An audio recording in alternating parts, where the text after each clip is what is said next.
Que me siento enjaulado ahora entre estos dos. Estoy como Sansón, ya estoy peludo como Sansón, pero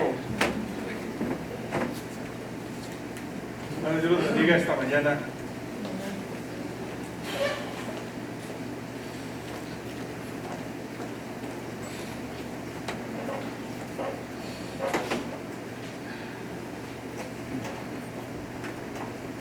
Romanos, la más grande esta letra, Romanos 11.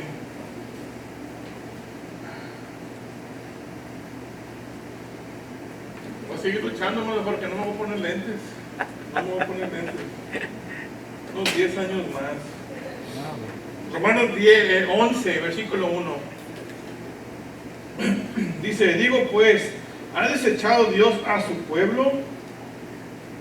En ninguna manera, porque también yo soy israelita.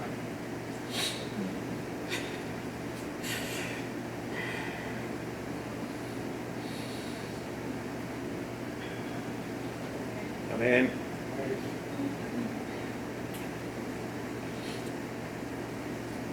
Muy valiente hace rato en la camioneta leyéndolo. De la descendencia de Abraham, de la tribu de Benjamín. No ha desechado Dios a su pueblo, al cual desde antes conoció. ¿O no sabéis que dice Elías la Escritura? Dice de Elías la Escritura, cómo invoca a Dios contra Israel diciendo: Señor, a tus profetas han dado muerte y tus altares han derribado, y solo yo he quedado y procuran matarme. Pero, ¿qué dice la divina respuesta? Me he reservado 7,000 hombres que no han doblado la rodilla delante de Baal. Así también aún en este tiempo ha quedado un remanente escogido por gracia. Y si por gracia, ya no es por obras. De otra manera la gracia ya no es gracia. Y si por obras ya no es gracia, de otra manera la obra ya no es obra.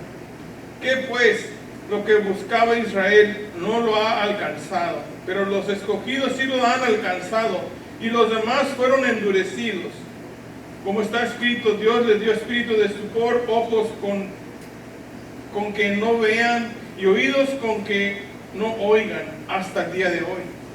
Y David dice, se ha vuelto su cómite en trampa y en red, en tropezadero y en retribución. Se han oscurecido sus ojos para que no vean, y agobiarles la espalda para siempre. En los últimos capítulos que hemos estado leyendo, hermanos, de Romanos, encontramos ahora sí a un pueblo de Israel rechazando a Dios, ignorando a Dios, ignorando su palabra. Y llega el punto que Pablo aclara que el rechazo de Cristo del pueblo de Israel no le tomó a Dios por sorpresa. No es algo que Dios le apareció de la nada y nunca esperaba eso, no, de ninguna manera. Dios ya sabía que el pueblo de Israel iba a rechazarlo. Iba a rechazar a su Mesías, al punto que de hecho fue parte del plan eterno de la redención. Y eso fue algo que Dios ya lo sabía. No era nada de sorpresa para él. Él sabía que Israel iba a rechazar a Cristo por ser un pueblo rebelde. Y Dios en este caso culpa únicamente al mismo pueblo. No culpa a nadie más, culpa al mismo pueblo, sabiendo que Israel iba a rechazar a su Mesías. Pero algo muy interesante, que debido a las promesas de Dios a Israel, Dios nunca se olvidó ni se olvida de su pueblo. Nunca. A lo mejor en rato lo hizo, no tanto que se haya olvidado, pero los tuvo que reprender, los tuvo que mandar al exilio, los tuvo que mandar a la esclavitud.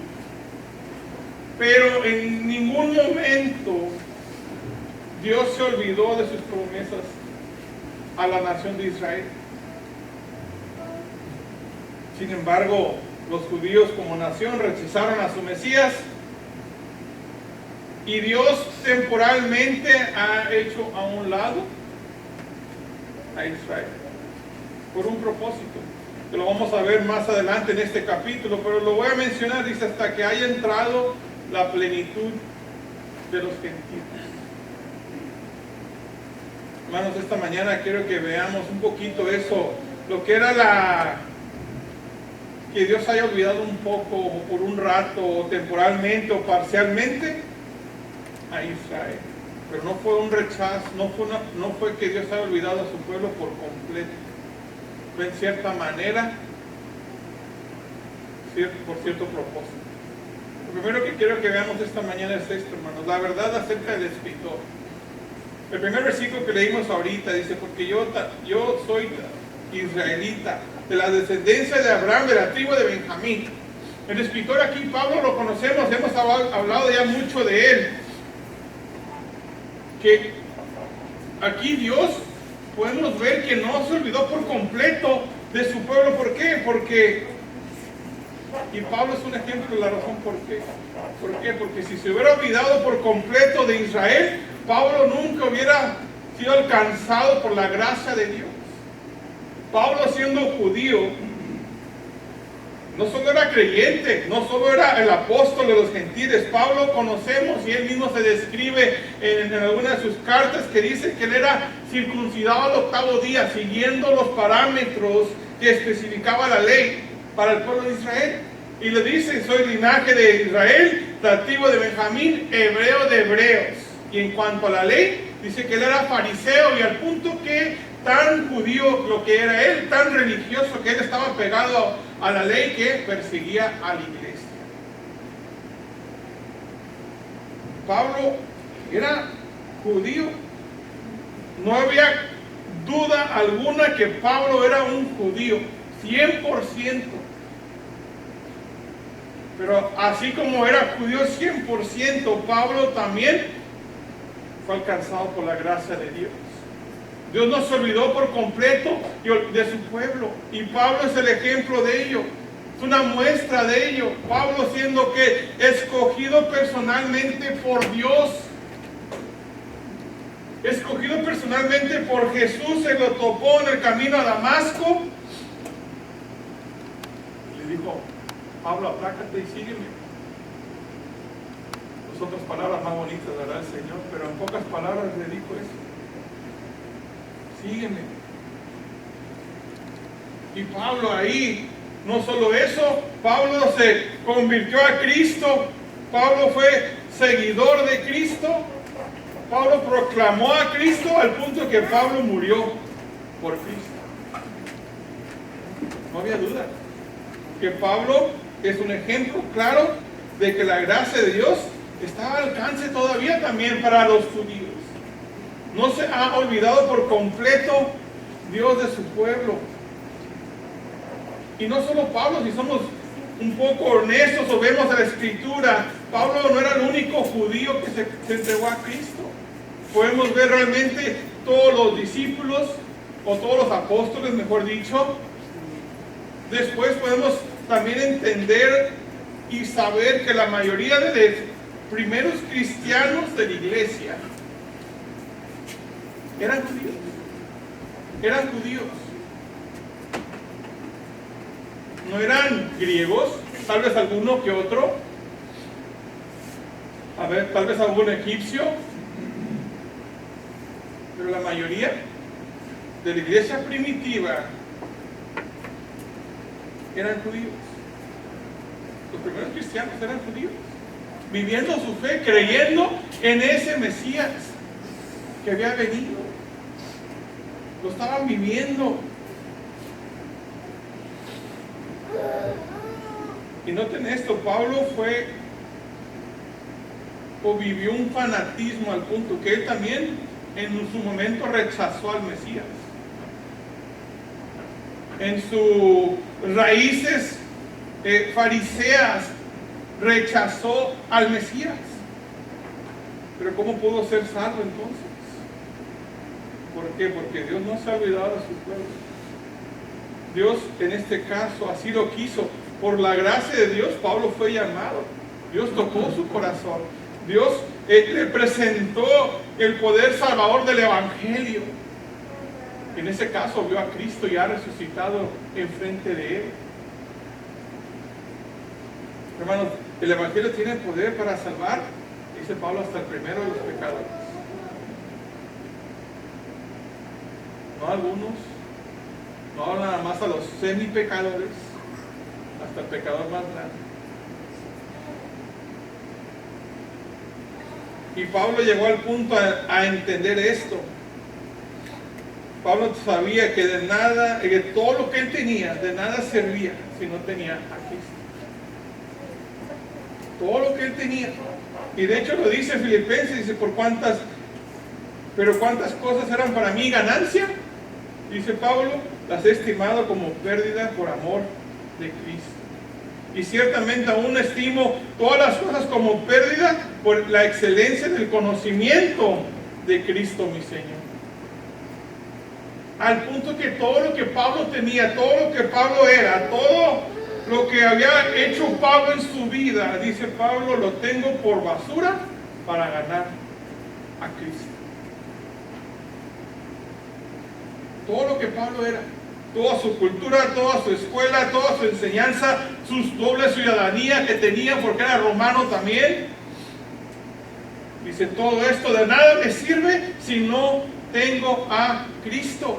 Toda mi tradición, el hecho de haber sido circuncidado el octavo día y haber llevado todas las prácticas religiosas, nada de eso me sirve si no tengo a Cristo. Pablo es el ejemplo claro de que la gracia de Dios sigue alcanzando. Y sigue alcanzando al pueblo judío. Hermanos, el Evangelio tiene el poder para salvar a cualquiera. Al nuestro amigo o familiar más necesitado, puede cambiar vidas por completo, puede transformar vidas aún a los más fanáticos, a los más alejados de la verdad, a los más perdidos, a los más necesitados, a los más pecadores. El Evangelio puede salvarnos. Y Pablo es el claro ejemplo de ello. La segunda verdad que quiero que veamos es esta, la verdad acerca del remanente. Dice el versículo 2, no ha descartado Dios a su pueblo, al cual desde antes conoció. No sabéis que dice de Elías la Escritura, cómo invoca a Dios contra Israel diciendo, Señor, a tus profetas han dado muerte, y a tus altares han derribado, y solo yo he quedado, y procuran matarme. El 4 dice, recibió una respuesta de parte de Dios, dice, tranquilo Elías, he reservado, de hecho dice, me he reservado 7,000 hombres que no han doblado la rodilla delante de Baal. Quedaba un remanente, dice el versículo 5, escogido por gracia. Y si es por gracia, dice ahí, no puede ser por obras. Y si es por obras, no es por gracia. Termina ahí Pablo diciendo. Vemos aquí la verdad acerca del remanente. Esa es otra prueba más, de la cual vemos que Dios no ha abandonado por completo a Israel. El Señor siempre ha preservado a ciertas personas, a un grupo. En el caso que vamos a ver ahorita de Elías un poquito más a detalle, guardó 7,000 hombres. Y desde el inicio de la iglesia hasta el día de hoy hay judíos que creen en su Mesías, creen en el Mesías, creen que Jesús es su Salvador. Y en el versículo 2 Pablo contesta una misma pregunta que él hace en el versículo 1. La pregunta es esta: ¿ha desechado Dios a su pueblo? Y dice Pablo, él mismo contesta: no ha desechado Dios a su pueblo, al cual desde antes conoció. No lo ha desechado, a pesar de que es una nación rebelde, como vimos la semana pasada con el hermano Gerardo. Y vimos el versículo 10:21 que dice, pero acerca de Israel dice, todo el día extendí mis manos a un pueblo rebelde y contradictor. Está hablando acerca de una nación completa, una nación colectiva. No se está refiriendo aquí a un cierto judío en particular. Está hablando aquí de toda la nación judía, o de toda la nación de Israel. Ha sido que rebelde, y ha tratado de contradecir por completo y vivir en contra de Dios. Algo muy interesante dice Pablo aquí en el versículo 2. Dice que desde antes conoció. O sea, Dios no ha desechado a este pueblo que desde antes conoció. Esto no significa simplemente que Dios estaba consciente que algo iba a pasar. No, habla todavía más allá, hermanos. Habla y significa que determina que así sucederán las cosas. Que era el plan determinado de Dios, y su conocimiento anticipado son sinónimos. Repito eso, el plan determinado de Dios y su conocimiento anticipado son sinónimos. Para Dios, conocer de antemano equivale a predeterminar y preordenar.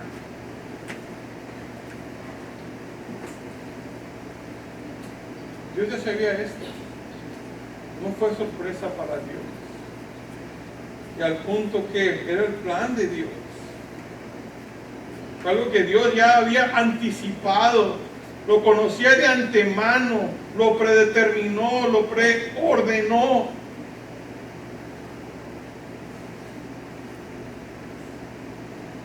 Algo muy parecido a lo que vimos cuando estuvimos viendo un poco Romanos 8.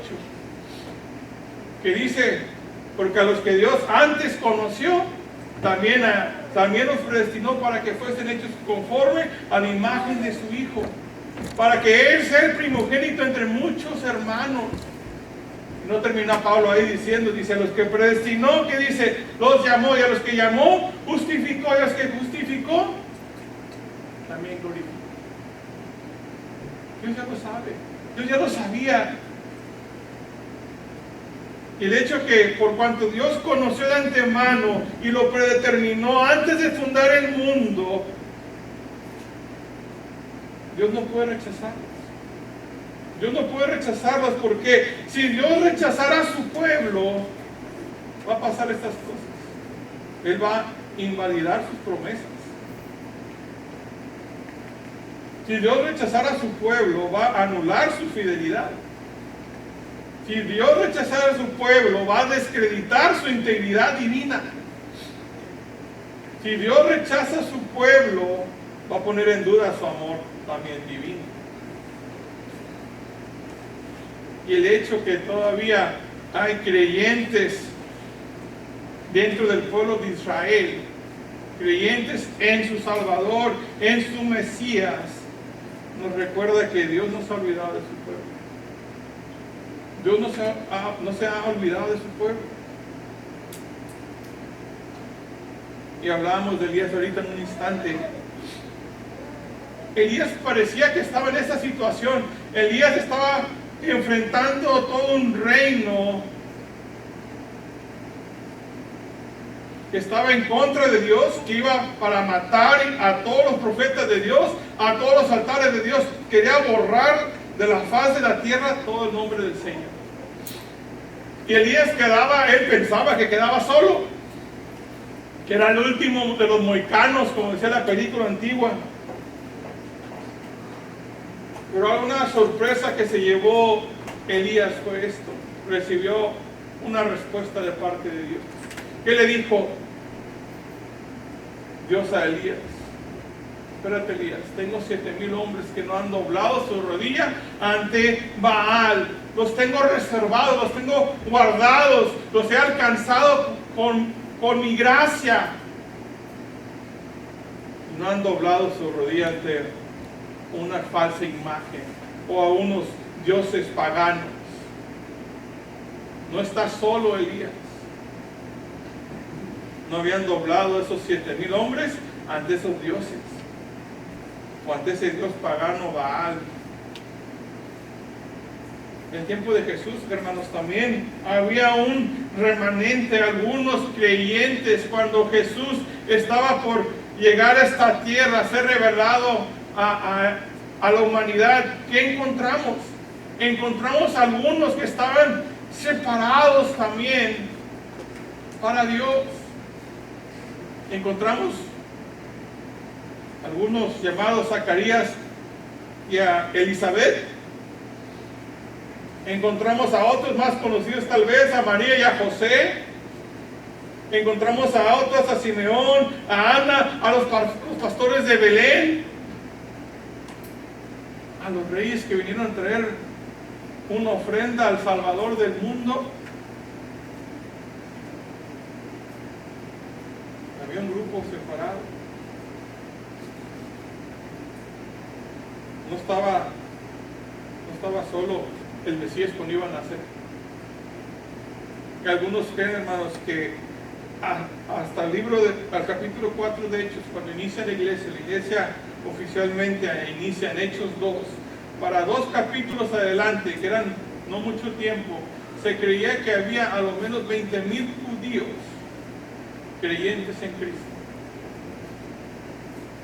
Era un remanente, una parte especial, algo escogidos, dice el pasaje 5 y 6, por gracia. Algunos traducen eso, escogidos por gracia, como elección por gracia. Ese grupo de personas, podemos aún llamarle de hermanos, no fueron escogidos por sus grandes virtudes, no fueron escogidos por su gran tradición, porque se apegaban a ciertos rituales, o porque eran menos pecadores, o porque se portaban bien como hijos, o eran buenos padres. De ninguna manera. No fueron estos escogidos por esa razón. Fueron elegidos porque debido a que Dios en su soberanía lo había escogido por gracia. No porque eran muy buenos, no porque Dios es bueno. Por eso. Y fue algo, hermanos, que dice aún antes de la fundación del mundo. Hermanos, nuestras obras, así como las de Israel, no tienen cabida en la gracia de Dios. Y no es de que como creyentes, claro, Dios ha preparado obras para que andemos en ellas, sí. Pero estas obras son ya después de ser salvos, no para llegar a ser salvos. Hermanos, si la salvación fuera por obras, nuestras obras entonces robarían la gloria a Dios. Si nuestra salvación fuera por obras, nuestras obras no serían suficientes para obtener la salvación. Si la salvación fuera por obras, entonces negaríamos la soberanía y la gracia de Dios. Hasta cierto punto podríamos hasta desplazar la misericordia de Dios con nuestras obras.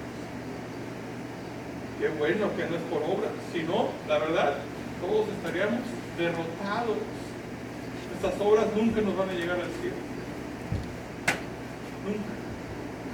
Y ese remanente que estamos viendo aquí, Dios no está olvidado de su pueblo. Por su gracia y su soberana voluntad, sigue alcanzando a las personas. El último pasaje que quiero que veamos aquí, la última verdad, es la verdad acerca de la revelación. Versículo 7, la segunda parte. Dice: los demás fueron endurecidos, como está escrito, Dios le dio espíritu de estupor, ojos con que no vean, y oídos con que no oigan, hasta el día de hoy. Y David dice: se ha vuelto su convite en trampa y en red, en tropezadero y en retribución.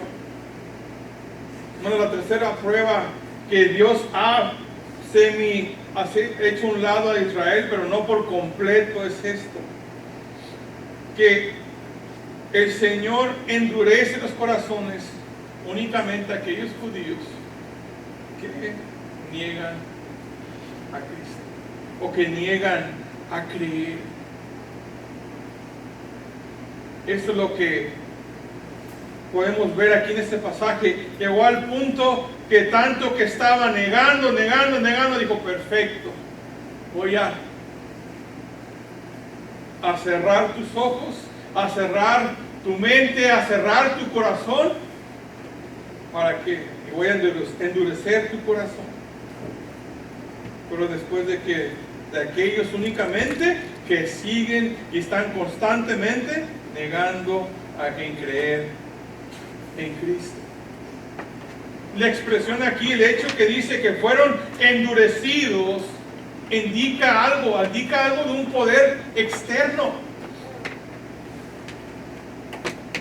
Que algo, o en este caso alguien, lo llevó a cabo, y ese poder externo es Dios. Él mismo lo hizo, dice, porque Dios le dio ese espíritu, esos ojos que no van a poder ver, esos oídos que no van a poder oír, no van a poder. Y Dios, hermanos, endurece únicamente y exclusivamente los corazones que hacen que rechazan constantemente la gracia y que se endurecen ante la gracia de Dios.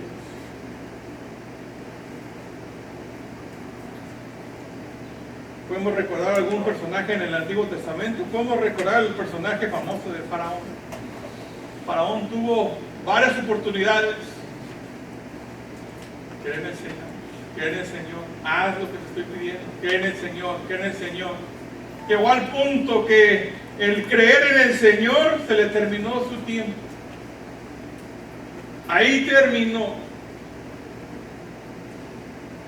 ¿Y qué pasó? Dios endureció el corazón de Faraón. ¿Pero por qué? Porque Faraón lo hizo de una manera voluntaria. Él también endureció su corazón ante Dios.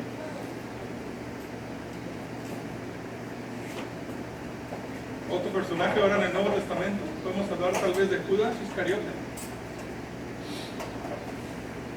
Judas Iscariote, estando con Cristo, caminando con Cristo, comiendo con Cristo, viendo los milagros con Cristo, aún probablemente él mismo haciendo algunos milagros, después que Jesús le dio esa autoridad,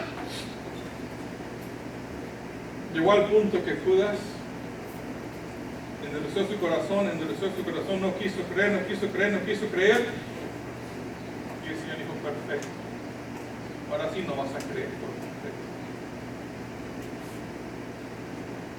Y endureció su corazón, como resultado de que él mismo endureció su corazón. Aunque es algo un poco complicado para entender, hermanos, es un gran misterio realmente cómo en las Escrituras coexiste la preordenación soberana de Dios y la responsabilidad del hombre. Es algo a veces complicado de entender, pero lo que sí es cierto es que existen las dos, la soberanía de Dios y la responsabilidad del hombre. ¿Cómo se reconcilian? ¿Cómo se unen? Yo creo que llega un punto que no se pueden unir. ¿Cómo se puede unir eso? ¿Cómo puedes unir algo divino con algo humano? ¿Cómo quieres unir la parte de Dios, santo y perfecto, con un ser no santo, no perfecto? Pero de que existe la soberanía de Dios, existe. De que existe nuestra responsabilidad, también existe. Nunca se niega eso. La Biblia así lo enseña. Tenemos que nacer por el Espíritu, pero también tenemos que creer. Bien sencillo, ¿verdad? Para entender. Los grandes teólogos en la historia no lo pueden entender. No está para entender, está para creer. Hermanos, llega un punto que el versículo 9 dice esto. Y Pablo cita aquí a David diciendo, se ha vuelto nuestro convite en trampa, o convite en trampa y en red, y en tropezadero y en retribución. Esa palabra convite habla de un lugar de seguridad, de festejo, de sustento. El convite de los impíos se vuelve en su misma trampa y en su misma red. Y algo muy interesante para los judíos, ese convite era la palabra de Dios, era la ley. Fue la palabra de Dios, fue la misma ley. El problema aquí es que ellos fueron incrédulos, fueron rebeldes. No se convirtieron a la palabra de Dios. Y esa palabra de Dios a ellos que se convirtió en juicio sobre sus cabezas. Esa palabra de Dios que según ellos tenían como sustento, como festejo, como seguridad, para ellos se convirtió en tropiezo, se convirtió en retribución, se convirtió en juicio sobre sus cabezas. Y es algo muy triste dentro de la historia humana o de la humanidad, que a veces personas depositan su confianza, su sustento, su festejo, su seguridad en cosas, ahora sí, falsas. Y esas cosas terminan siendo su condenación. Y todas las religiones falsas tratan de ser cultos paganos, aún ciertas personas que se llaman cristianos, pero no están cerca de la Biblia, presentan tal vez medios de salvación equivocados. Todo eso los va a llevar a su tropiezo. Creo que Pablo está diciendo aquí una pregunta muy sencilla: es ¿cuál es nuestro lugar de seguridad, nuestro lugar de festejo, nuestro lugar de sustento? Tal vez en tiempos de Pablo su seguridad, su festejo, su sustento era su religión. Tal vez era su secta de fariseos.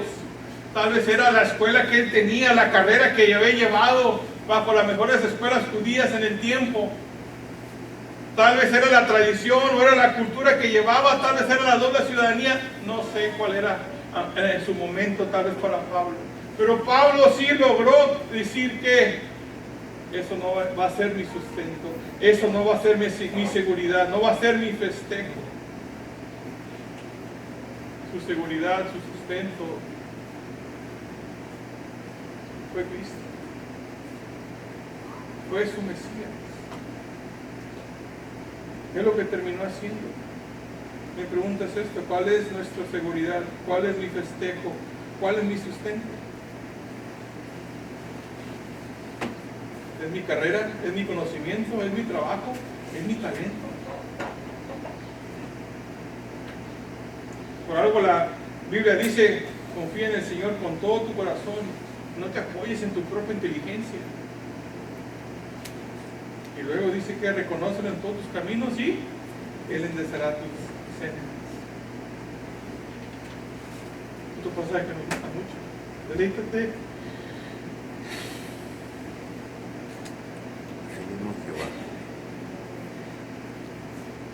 No puedo otra vez. Así pasa con ustedes. Deleítate a sí mismo en el Señor, y Él te concederá las peticiones de tu corazón.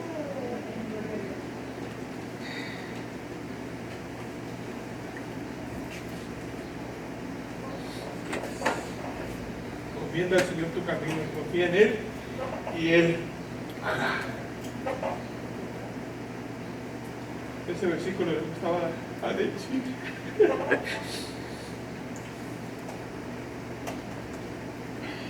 Hermanos, Israel se esforzó a rechazar a Dios. Y esa ceguera espiritual, ¿qué pasó? Fue creciendo, fue aumentando, al punto que estando enfrente de sus Mesías, estando enfrente de su Señor, estando enfrente de su Salvador, lo rechazaron. Lo rechazaron. Y es algo que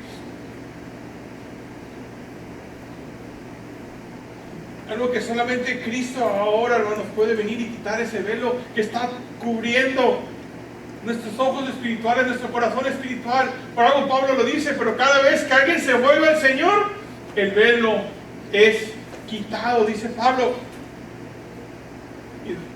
Y una verdad es esta, y Pablo también lo dice en Corintios, que solamente Cristo puede quitar ese velo. Solamente Cristo nos puede permitir poder ver. Nadie más. No cometamos los mismos errores que Judas, o que el faraón, o que el pueblo de Israel. Volvámonos al Señor para que ese velo sea quitado y no crezca nuestra ceguera, no crezca nuestra sordera al punto que el Señor mismo venga y endurezca nuestro corazón. Hermanos, las promesas de Dios no se han cancelado ni para Israel ni para nosotros. Siguen, están vigentes. La conversión de Pablo nos recuerda que hay salvación para todo aquel que cree. La conversión de muchos judíos desde que inició la iglesia hasta el día de hoy nos recuerda en la gracia de Dios. Y hermanos, sí es muy cierto que el Señor endurece los corazones, pero únicamente de aquellos que se niegan a creer en el Evangelio. Las tres palabras de esta mañana son estas: considerar. Considerar. ¿Qué considero de valor en mi vida? ¿Qué considero de valor de mi vida? ¿Qué vale más para nosotros? ¿Vale más todo lo que tengo, toda mi educación, toda mi escuela, toda mi sociedad, toda mi familia, todo lo que soy? ¿O vale más Cristo? Pablo decidió Cristo en lugar de todo lo demás. Consideremos eso. ¿Qué es lo que más vale en nuestra vida? Todo lo demás es basura para tener a Cristo.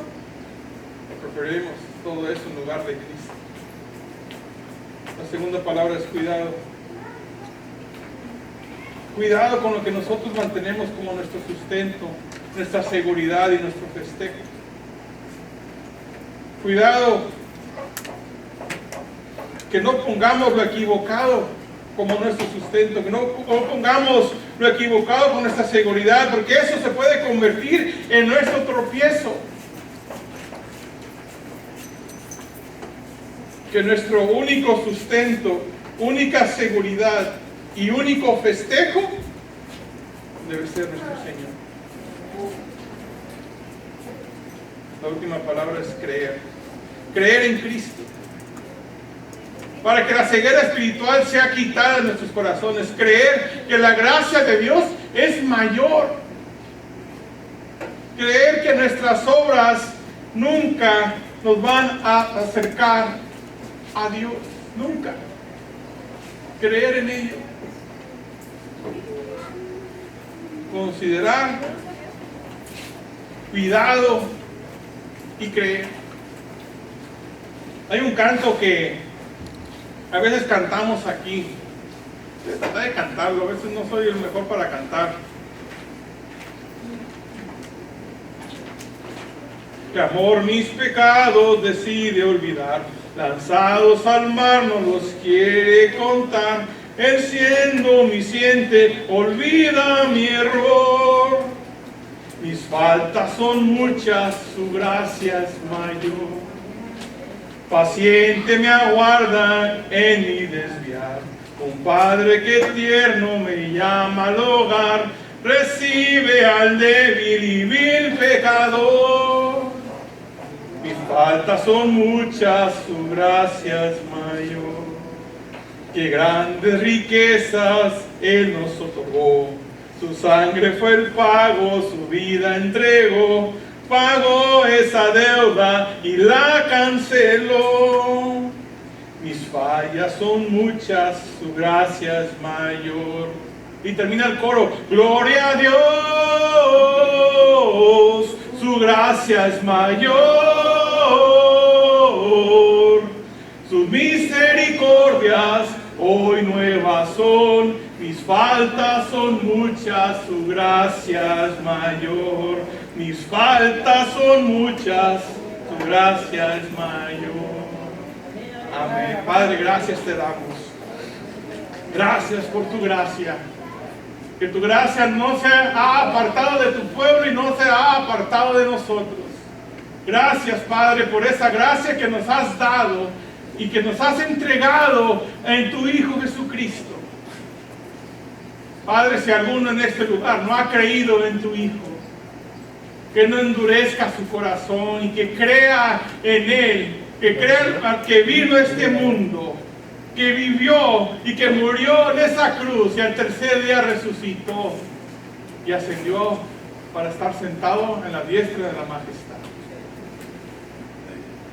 Gracias, Padre, por tu gracia. Que tu gracia es mayor que cualquiera de nuestros pecados, cualquiera de nuestras faltas. Gracias, Padre, por tu gracia. Y te damos la gloria y la honra a ti. ¿Por qué? Porque tu gracia es mayor. En el nombre de Jesús. Amén. Hermanos, que el Señor bendiga su palabra esta mañana.